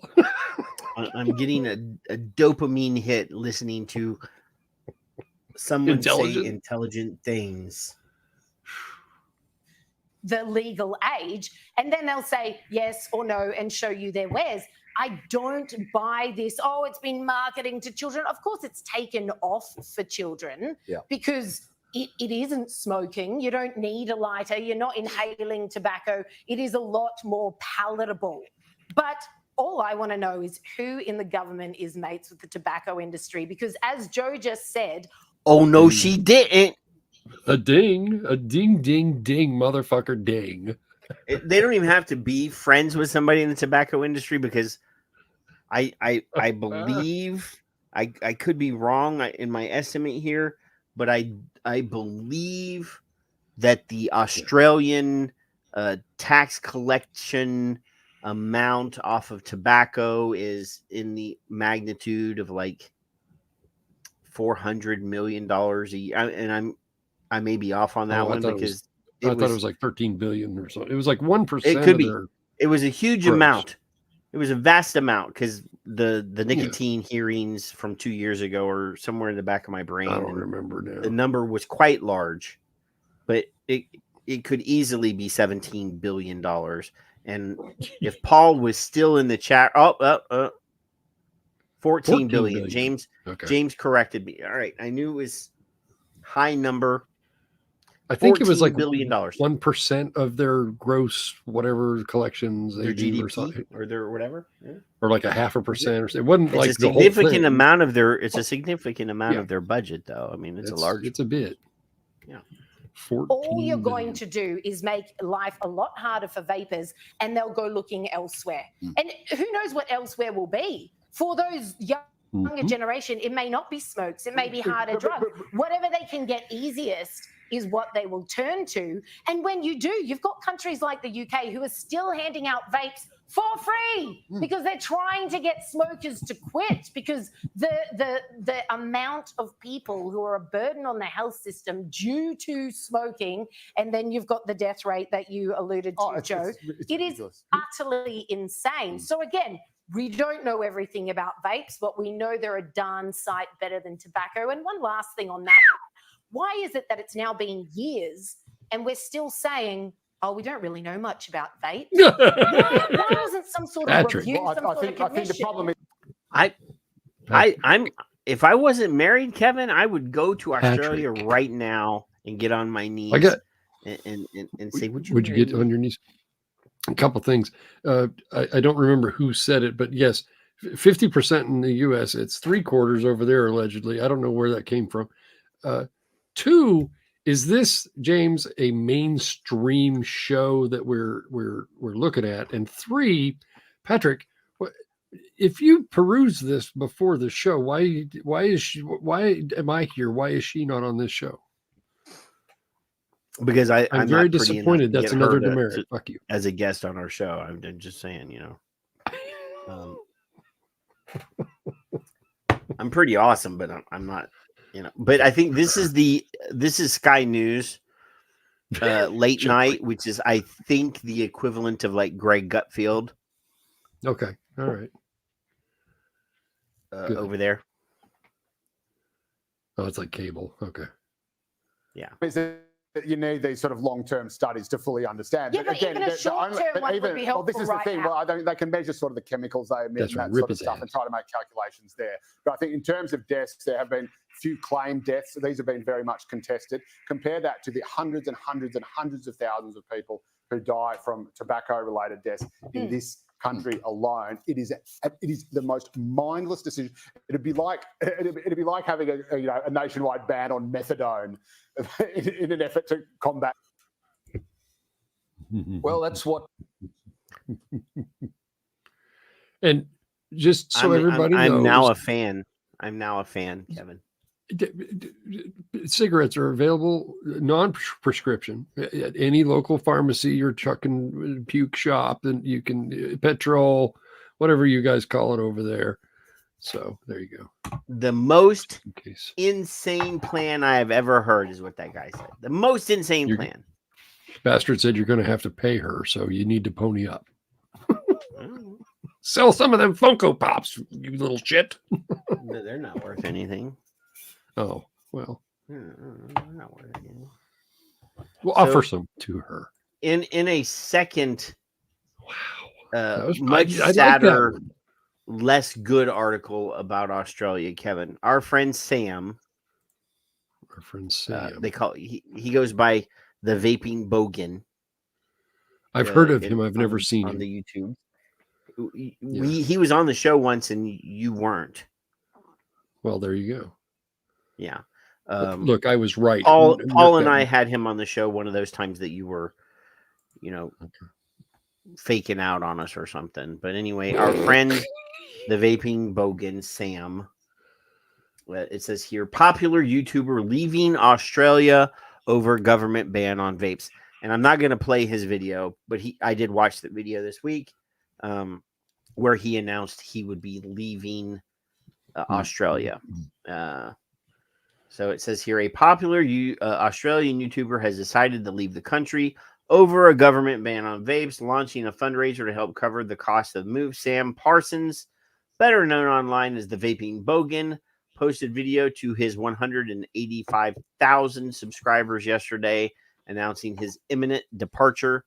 His wife is a citizen of the UK, and I guess he makes it easier for him to go there. So he says here, things down here in Australia are anything but good as gold. Parsons, who reviews vaping products for his captive audience, began, is devastating that it's come to this, but I'm going to have to leave my mom, dad, and sister. And there's a picture of Sam. The Adelaide local is frustrated by a crackdown on vaping by the government, which he said will spark a doomsday and force people into a black market trade, which we already know is what's going to happen.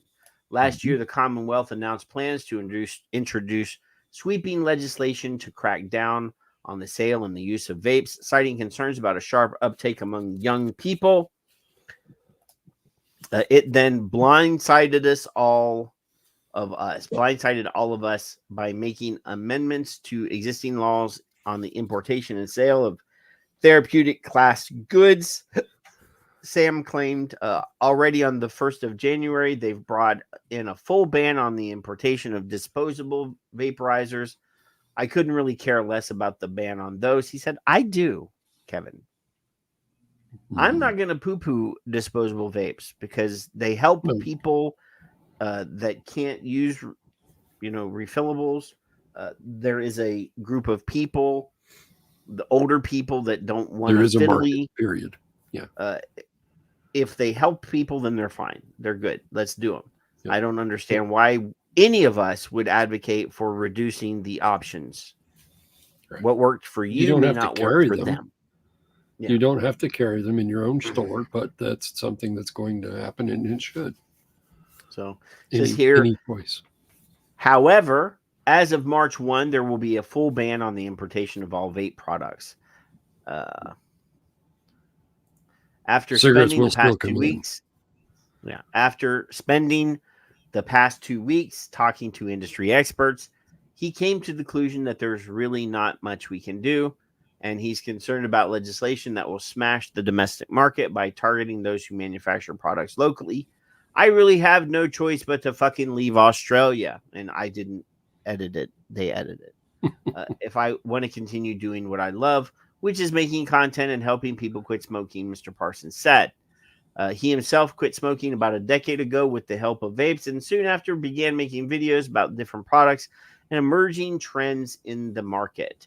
His YouTube channel has swelled in popularity with viewers from across the globe. His farewell video has more than 10,000 views in just 24 hours. It's probably more than that just right now. It's become my life and absolutely fucking love it. I don't want to give it up. I don't have much of a backup plan either. I've made a pretty tough decision. I'm of having to leave this country, a beautiful country, and go somewhere that does believe that vaping is a healthier alternative and does encourage smokers to access these products and doesn't make it fucking hard. Thanks to his wife's dual UK citizenship, Mr. Parsons and his family will relocate to Britain in March, a country he said is much more progressive when it comes to vaping. It's an extremely costly exercise, so I'm asking for a little bit of help. He said launching a GoFundMe appeal. It's going to cost about $10,000 just in visas to get over there. Then you've got to pay a health fee. Then there's flights, relocating stuff over there. All of that is going to cost thousands and thousands of dollars. I'm sorry, Aussies. I hate to leave you. But if I want to keep doing what I'm doing, I got to get out of here. But there's going to be some pretty awesome opportunities. Vape expos around Europe. It'll be easy to attend. It's exciting, but it's not going to be cheap. So I'm not going to continue to read this. It's just, it's sad that you have to leave your fucking country where you were born because people want to tell you what to do. Control. Yes, it's all about control, Kevin. Every bit of it.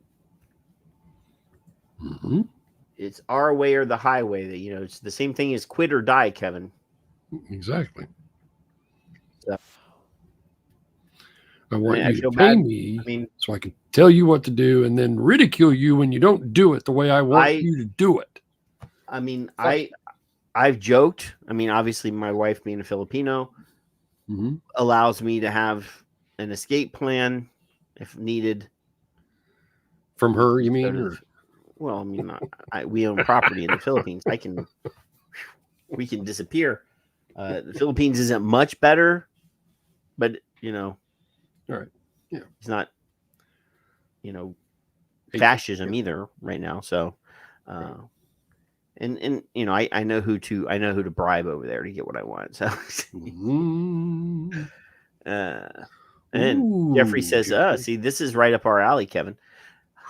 Jeffrey says, I read that there's a bill in Australia to ban free speech in social media, but I haven't read that actual bill yet. Well, there may be. If you shift over to the Rumble in about 25 minutes, we have some stories that do include one regarding the WHO's efforts to restrain, use powers that their new treaty that they're going to start pushing will limit people's free speech in any country that is a signatory to this new WHO treaty. And I pray to God that that treaty doesn't get passed before the next election. And hopefully somebody other than Biden gets elected that has some cojones, some brains, refuses to sign that World Health Organization treaty, because that will be the downfall of American free speech. But we won't talk about that until we don't want YouTube bots to kick us out. Yeah. So anyway, here I got another video here, Kevin. This one, if you're not already riled up, Kevin, this one probably will rile you up. Here, let's see. But we're learning more teens are getting burned by vape pens and e-cigarettes. And tonight we show you how and why, but a warning, some of these images are disturbing. Kids may think vaping looks cool, but take a look at these images of kids who've gotten burned. Between the years of 2015 and 2017, there were over 2,000 exploding e-cigarette and vape devices that cause burn injuries in our country. And the Clark Burn Center is seeing it too. We are starting to see more frequency in these So we know that there is a 2000 battery failure rate. Hold on. For every type of product that contains a battery. Now, if we go back, what'd she say? 2017. Yeah. Now let me here. We're gonna go back to the 17-second mark, Kevin. It's still framed. Now, is there another product that's available that many young people use that would burn from their cheek to their ear? There's some discoloration back here. Oh, I know. That covers this space that my mouth now is nowhere near. Yeah. I would assume that we could look at this picture and probably figure out that a different type of electronic product that has the same type of lithium ion battery in it, same technology, different form factor, could indeed be caused by other than an electronic cigarette, Kevin. I'm not denying that some e-cigarette batteries do fail. I mean, that's true. So I'm thinking that an Apple phone, like this, Apple phone, possibly. But anyway. Between the years of 2015 and 2017, there were over 2,000 exploding e-cigarettes. And this could be anything. This is a kid's knee. I don't know why an e-cigarette would be around the kid's knee, but did she say 2013? Go back. We got plenty of time here. Take a look at these images of kids who've gotten burned. Between the years of 2015 and 2017, there were 2015 and 2017. Now, what year are we in now, Kevin? Are we not in 2024? Yeah. All right. I can't find what I'm looking for. Mallory says cargo pants. Now, cargo pants went away. Only old guys like me wear cargo pants anymore. Yeah. In 2015 and 2017, all these boys were wearing like their sister's pants. They were all like super tight, like girl pants. They weren't wearing cargo pants. 2,000 exploding e-cigarette and vape devices that cause burn injuries in our country. And the Clark Burn Center is seeing it too. We are starting to see more frequency in these 3 to 4 a month. That's in a 38-county region. And we really want to get ahead of it to see if we can prevent these injuries from happening because burns are lifelong. Hands, thighs, hips are getting injured. Anywhere they might be carried close to the body. And these injuries, because of the intensity of the explosions and the heat from the flame, they're typically third-degree burn injuries. Serious stuff requiring hospitalization, grafting, or many surgeries. And it happens so fast. Thermal runaway starts, you have tenths of a second before a burn injury can occur. Parents, pay attention.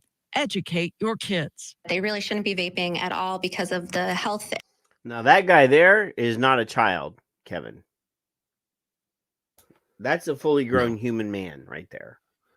No. So I found he can make his own. I found the 2019 PubMed from NIH, and it says an estimated 2,035 explosion and burn injuries presented to emergency hospitals department. But those are all sorts of explosion and burn injuries, Kevin. They're not exclusively e-cigarette explosions and Well, burns, are they? It says 2035 e-cigarette explosion and burn injuries. Oh. Presenting to U.S. hospital emergency departments. Now, with a 95% accuracy. So this specific one I'm looking at, there may be others, but it says 2015 to 2017. I knew I had one. Was put out in 2019. And what year is this again, Patrick? I forget. 2014. Or 2024, excuse me. I was just going to let you ride on that for a minute. That's an extra demerit just for fun. And because you humored me, I'll take it right back away. Troop. Yeah. So, and burn injury risks. And let them know what can happen if they do. They should not be using any that have drop damage, any damage to the batteries. They should not be using off-brand chargers or inexpensive, cheap chargers to charge these devices because of the risk of house fire from the devices starting if they were hidden somewhere in a bedroom, for example. Plenty of examples why vaping is not a safe option for your teens. And because e-cigarettes can Patrick. be a fire hazard, the Clark Burn Center says schools need to be on the lookout too. Patrick, did you bring this up from like 2018 or 19 or something? And Michelle, No, you're right. They shouldn't be doing anything because this was reported 1 day ago, Kevin. So they're rehashing even more shit because you're gonna. This was a time. listed on the January 18th, 2024 News Channel 9 at 11 broadcast. I predict that story will come up in Australia within the next 3 weeks. I wouldn't even give it that long. So children doing illegal things could hurt themselves. Huh? Who'd have thunk it? Maybe if you give them some matches and an ashtray and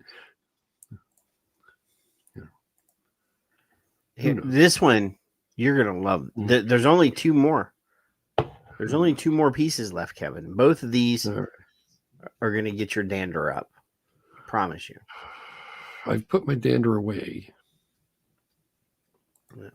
Well, you don't have enough hair to have a whole lot of dander, but you know. Don't get me all up kerfuffled. So this is reported by the Valley News Live. And it said, headline is, he had a 1% chance of living. Vaping leads to double lung transplant for 22-year-old Fargo man.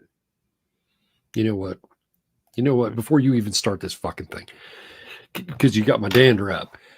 Every time I hear lung transplant for fucking kids, I think 2 things. A, they're lying. B, Ray. Those are the 2 things I always think about every fucking time I hear these things. A, you're fucking lying. And B, Ray. That's it. That's all I can think of.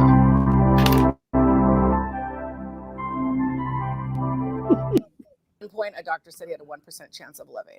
And we said, he's fighting. He's fought for how many weeks? We're going to give him a chance to fight. We're not going to stop any procedures or anything.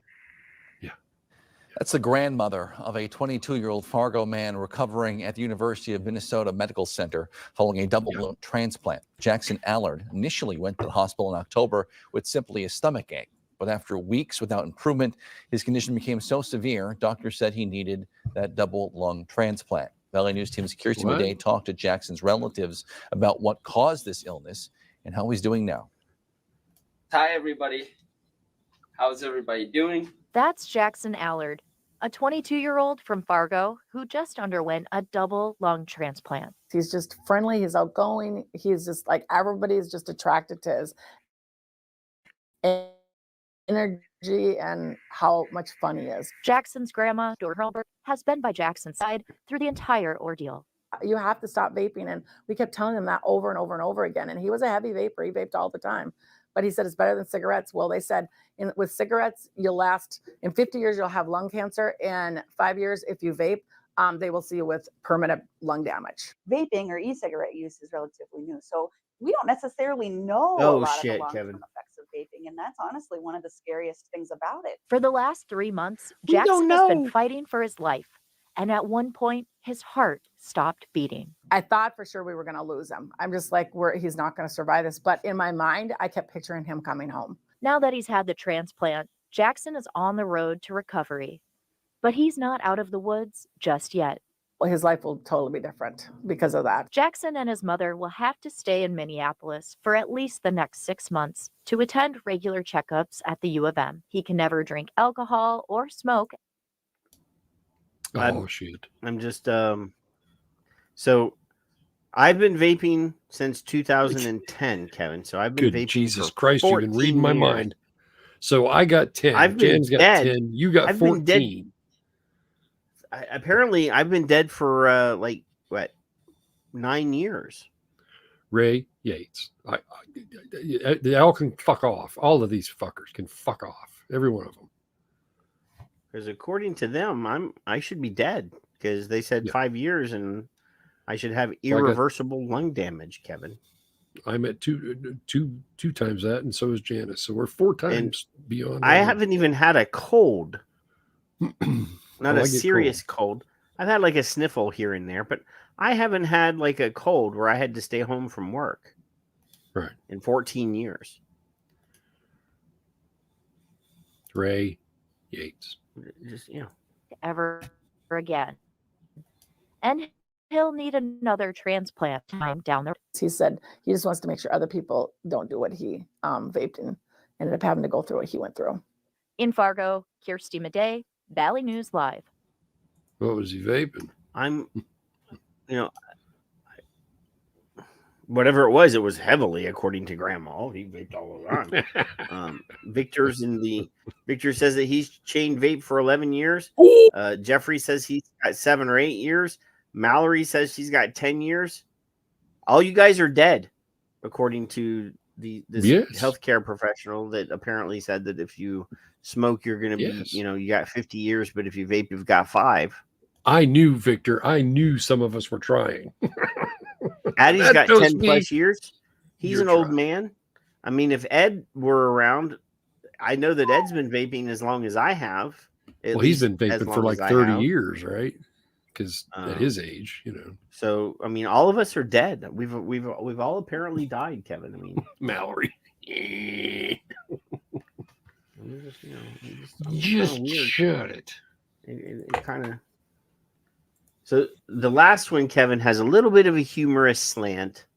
All right, I'll pretend that that's true. A little humorous slant. There's a nonsensical, humorous claim in the middle of this article. All right. So let's present this one. This is against our my final, better judgment. Our final story of the YouTube multi-stream before we go exclusively over to the Rumbles. I think you should show everybody's Victor's wife as we do the break instead of that peeing. We could use the. That's what I think. Use that as our bumper in between. Here, you could do both if you like. Let me show you. Let me show you this here. I'm in no mood. This says Netflix star claims that she's smoking the equivalent of 40 packs a day. 40 packs a day, Kevin, as she warns against vaping.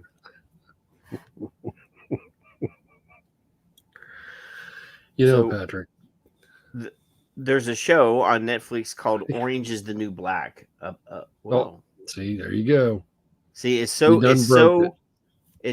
full of nonsense that my virus software is saying that this is malicious content. 40 packs a day.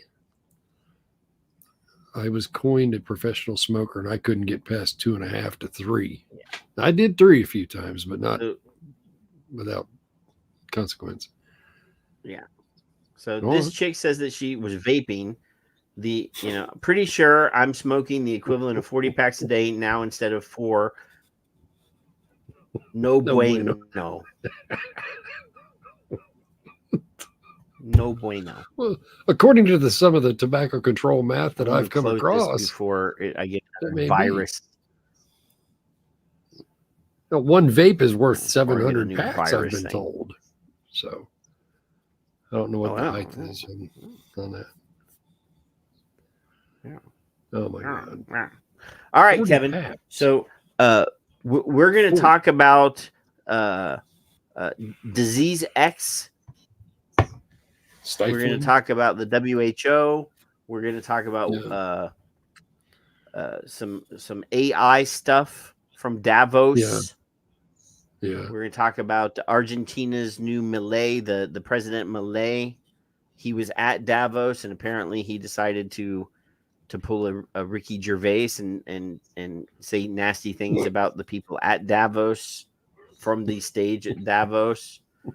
And then we'll just, do an overall encompassing synopsis of a lot of bullshit that happened at Davos with the the World Economic Forum over there. But I can't give any details here on the YouTubes because even though we're not monetized, they could just lock my fucking channel up for telling too much truth over here. So we have to go over to the Rumble where we can actually talk freely without getting in any trouble. So we did. How would you? Some of the peoples may not be interested in going over there and having that conversation with us, Kevin.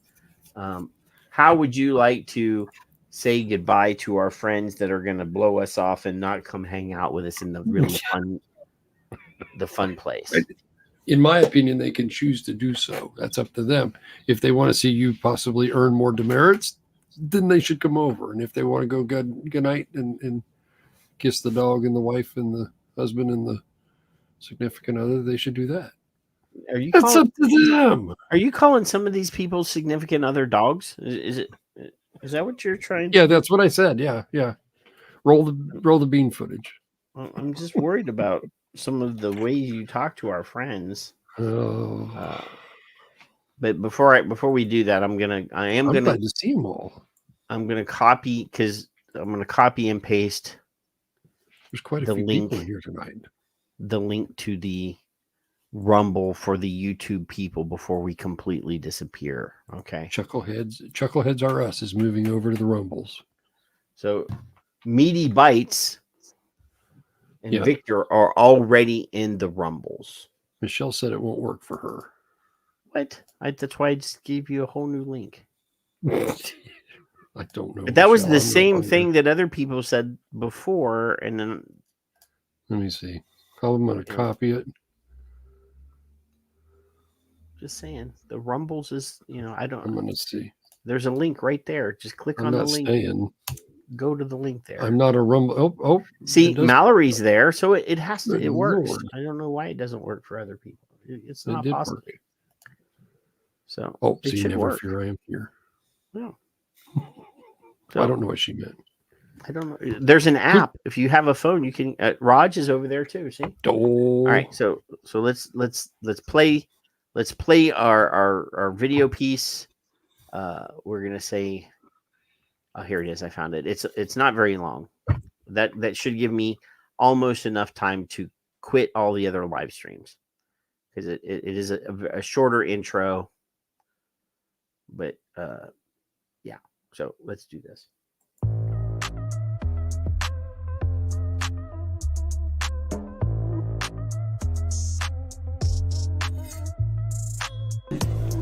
I'd like one of you bureaucrats out there to look me in the eye and tell me, when does my husband's life matter to you?